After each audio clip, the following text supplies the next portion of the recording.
Welcome to this session on making the most of LinkedIn. In this talk, we are going to cover how to go about building your profile and some top tips on completing the headline, summary, and the photograph. So I'm aware that people listening will have different levels of expertise. Some of you may be new to LinkedIn, so wanting help with getting going, whilst others of you may have completed your profile, but not really be using LinkedIn to its full potential. So I'll try and include hints and tips for all different levels of experience. I'm going to show you a few slides and then I'll share my screen to demonstrate the LinkedIn site live, as I think this is the best way to learn really, to see it actually in action. As we go along, there will be times when I suggest you pause this recording to think about how you're going to word certain sections, and you could even go onto the LinkedIn site yourself and update them as we're going along. But if you don't have time to do that now, or would rather come back to it and re-watch certain sections of video, obviously that's absolutely fine. You can also talk over your thoughts and ideas for the different sections with careers as well. So again, you could make changes and then you can have a chat with the careers advisor about those changes that you've made. So why use LinkedIn? Why do we think it's so important? Obviously, generally, there is a lot of importance in networking for your career and building your networks. Why particularly this focus on LinkedIn though? It's about being a professional social media platform, and it can be used to find new professional contacts, as well as keeping in touch with employees you may have met on work experience or contacts that you might have made when you've done careers fairs, for example. Employers and recruitment agencies use it in a number of ways. This includes looking up details of students that could have received a CV from and/or invite for interview. They also use it to find students and graduates who match their requirements. So that's why spending some time getting your profile right is so important. Some employers are now using asking to see a LinkedIn profile as well as a CV from applicants as well. So you can use it to search for jobs, like I say, to maintain contact with colleagues in a professional context, and also just to kind of verify who you are. Think of it as your live online CV, so you can be updating it as you're going along and you're developing more experience. So in terms of getting started, if you're just totally new to LinkedIn and getting started on it for the first time, just be aware when you are filling in the form to get going, you don't need to share all your personal information, such as your email address, as other LinkedIn members will be able to contact you via the connect option on LinkedIn or email, or in mail, sorry.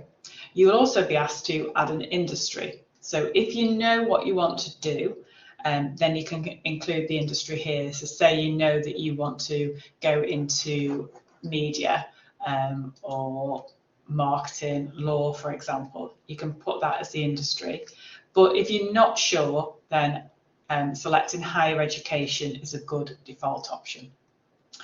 So then as you're building up your profile, one of the first things you do is put on a headline. So this is a short summary of who you are. So LinkedIn automatically uses your job title or the fact that you're a student. If you're still studying. So make this more focused. Otherwise, it doesn't really say anything about the sector you're interested in or your skills and experience. You only have 220 characters for the headline, and it's just the first part that's visible on a list of results. So you really need to make that kind of initial part count as well. You can update the headline regularly though, as your circumstances change. So maybe you start in your first graduate job and looking to move on, etc. So the next section is the about section. So when you're writing this, think about the key words that an employer is likely to search by. So if you're not sure, it can be helpful to look at summaries, the about section of other people who are doing the job role that interests you. So say you know that you want to go into a role as a production manager in the future, search for that and then see what other kind of words people are using. When you're picking a location, that should be the area that you want to work in, as employers will search by that as well. And then just putting something quite vague like looking for new opportunities is not recommended. It needs to feel more targeted and tailored and specific by that. Another top tip, and I'll show you this on the live site, is to personalize the URL. So by default, LinkedIn gives you a series of letters and numbers in your URL. So you can make it easy to remember and neater to add onto your CV if you personalize the URL. So say I'll show you this kind of live as well, but you do that by going into your profile. So I've managed to get mine just to my name, but if your name isn't unusual, then you could try adding in your middle name or adding a location. So I could put Nicola Critchlow, Ormskirk, or my middle name in there. So before I move on to showing my screen and demonstrating the live site, I suggest pausing the video here and just having a think about your headline. And then we'll go on and show you a bit more kind of examples.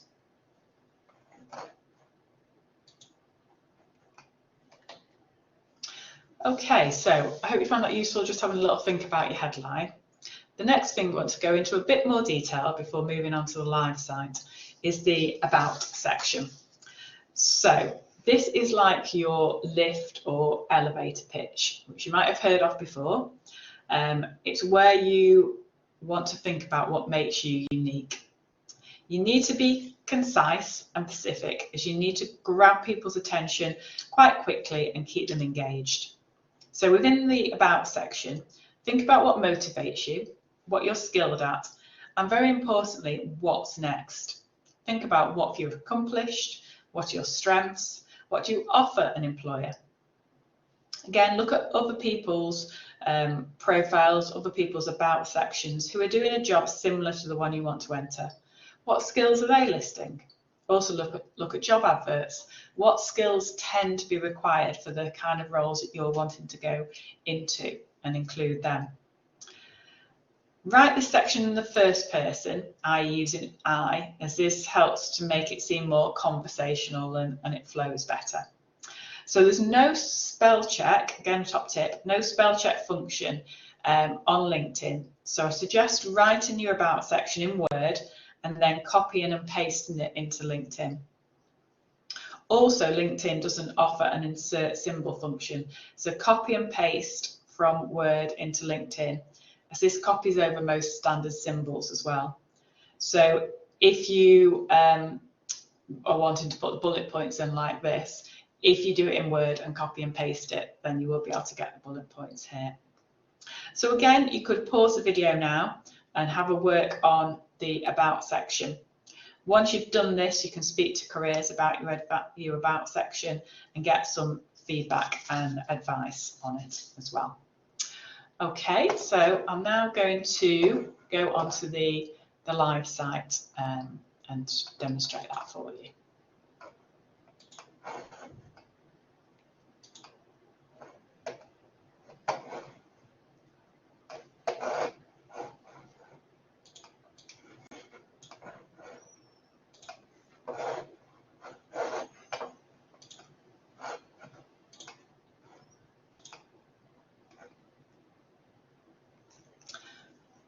Okay, so as you can see here, this is what LinkedIn looks like. And I'll just start off by showing you my profile. Okay.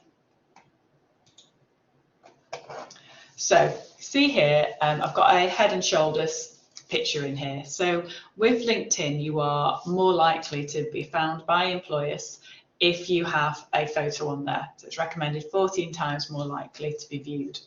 So it should just be, like I say, Head and Shoulders shot, and just you in the photo. Try and make sure your background's not too cluttered.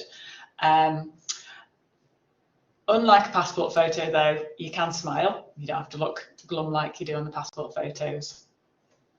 What you can also do is upload a background photo as well. And this can be a way to help your profile stand out It can also add a bit of kind of personality in, or you can relate it to your sector. So I'll just show you how you can go about doing that.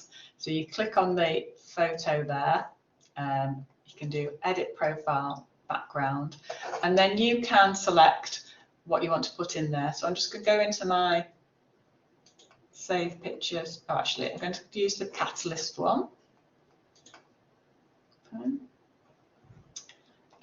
And then put that in. I'll do apply, and let's just see how that looks. Okay, so you can see, I think it just makes it look a bit more brighter, a bit more interesting, professional, shows where I'm working as well. But so think about what image might work for you, but it's as straightforward as that, just clicking on it. Any changes that you want to make as you are going along with your profile, you click on the pen icon here, and then it takes you through so you can make the changes as you're going along. Now, I mentioned before about editing your URL, and how you do that is just clicking on edit contact info, and then you can click on here. So you can see here mine is just straightforward Nicola Critchlow here, but you can click on that and you can change it. So like I say, you could try putting, if it doesn't work for you, just your first name and your surname. Maybe someone's already taken that.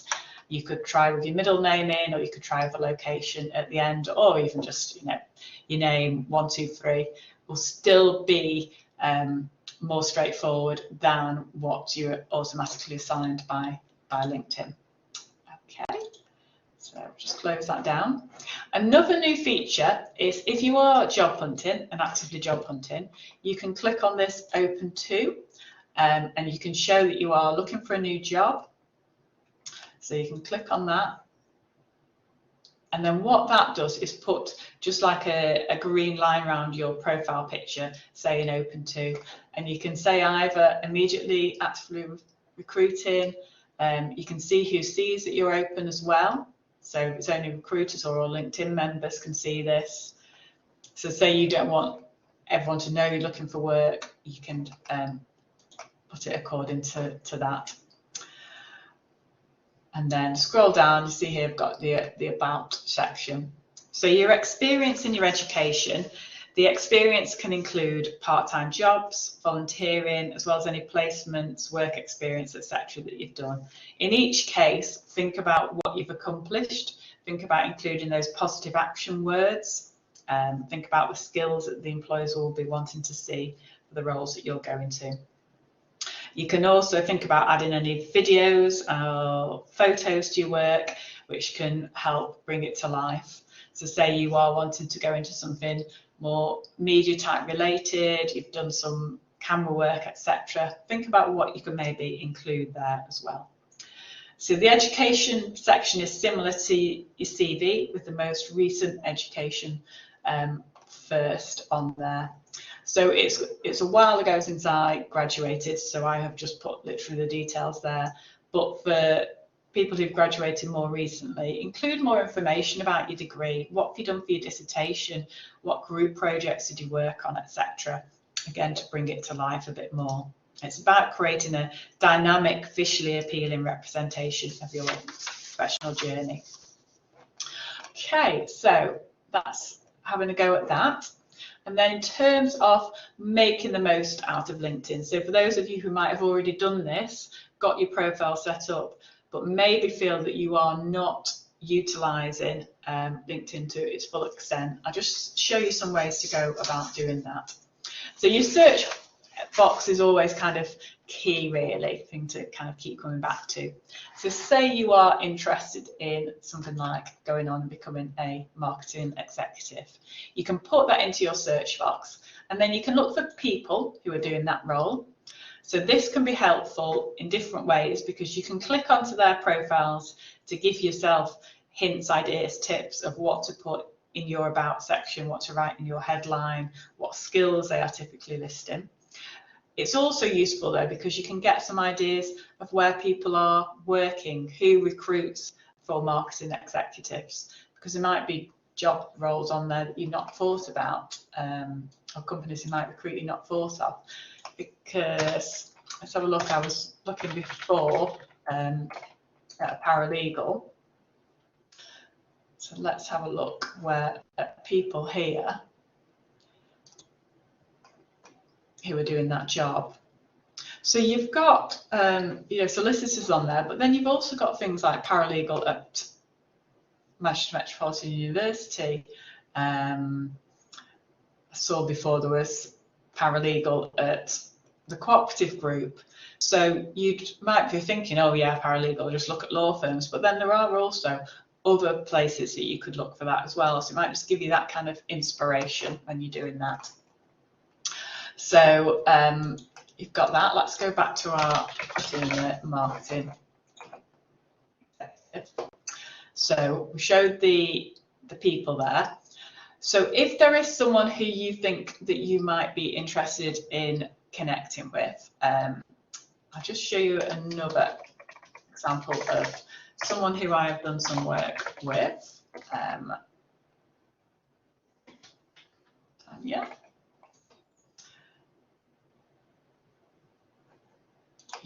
Profile. So Tanya is someone who's I've done some work with, working on a project together, but at the moment we are just second connections. So when it says first, that is someone who you are directly connected with. A second connection is someone who your first connection is connected to. So just like that one kind of degree away.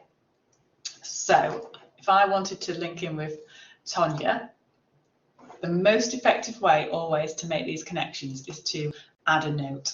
You can just do connect, but if the person didn't know you, they were just thinking, why get in touch? If you put a personalised message in there, you're a lot more likely to have a positive response. So for Tanya, for example, I could put about, it's been great working with you on this project. It'd be helpful to connect on LinkedIn. So they know why you've got in touch. So say you found someone who was working as a paralegal and you want to get some advice, make sure you are writing a message in here that is tailored. You could both have that common connection of having studied at Edge Hill, for example. Okay.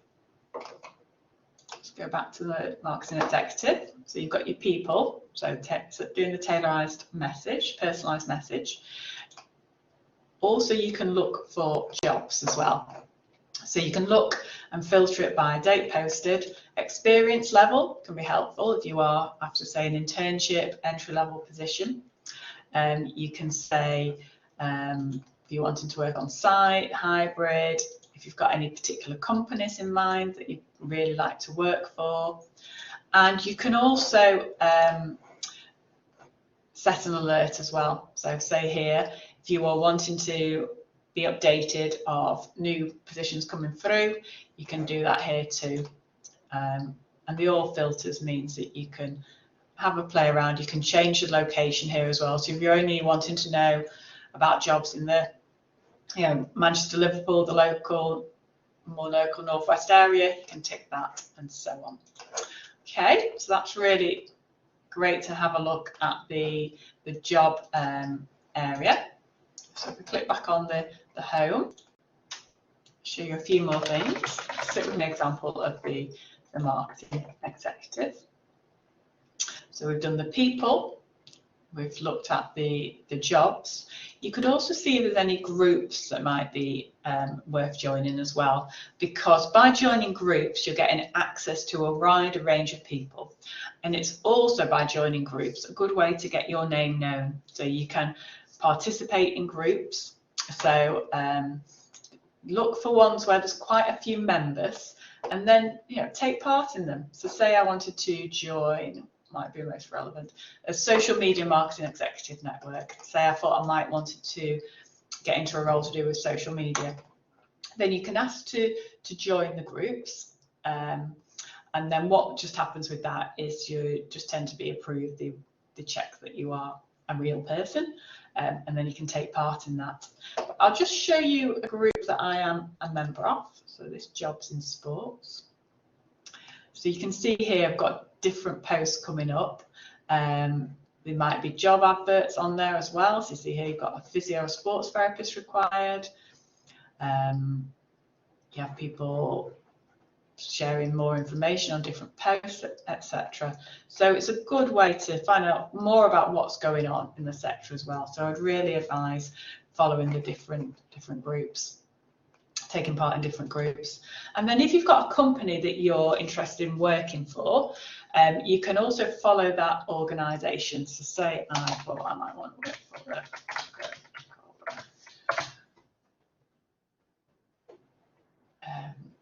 Let's go back and think about a active sports company that we've done work with. Sorry, go back to the home. Find sports, active sports group. There we go, company. So I'm following them, and by following the active sports group, I see more about what they're up to. You can have a look at their posts if they're doing any jobs. So I would suggest following companies who you think you might be interested in working for, so that you are up to date with what's going on. It really helps with doing your kind of sector research and find out what's happening in an organisation as well. All right, so I think that's kind of the key things that I've shown. And then just one final thing I wanted to show as well was just with the settings and the privacy. So you might be looking at different people's profiles, but maybe not want them to see that you are having a look at this stage. And how you can change that is by going into the visibility and then profile viewing options. So you can choose either to be in complete private mode, so people don't know you've been looking at their profile. This kind of halfway point where it says careers counsellor at Edge Hill University. So it could be me looking or one of my colleagues doing the same job, or you could have it so it's your name and headline. So I would say whilst you're just doing a bit of general scrolling and looking at people's profiles, keep it to the private mode. The only downside of being in private mode is you don't know the names of people who've been looking at your profile, which can be helpful if, say, you did see that a particular company have been looking at what you're up to. But then once you've done that bit of initial research and doing your targeting, then I'd change it so that they know that you've been looking particularly, because that shows your keenness, your interest, that you've been doing your research. So say you're applying for a job with an organisation, or you're going along for interview, then let them know that you have been researching their company, their organisation, looking at who works there. Like I say, it does show that keenness and that interest as you're going along. But have a look in the settings section as well, because it might be that you wanted to change the language if you're applying for roles in other countries. Also, you can select how often you get emails from LinkedIn and so on. So that's worth having a look at. So once you've had a go with LinkedIn, once you've updated your profile and your headline, your about section, just pop along to careers or get in touch and someone can look over it for you and just help you any questions that you've got. All right, thanks very much for listening.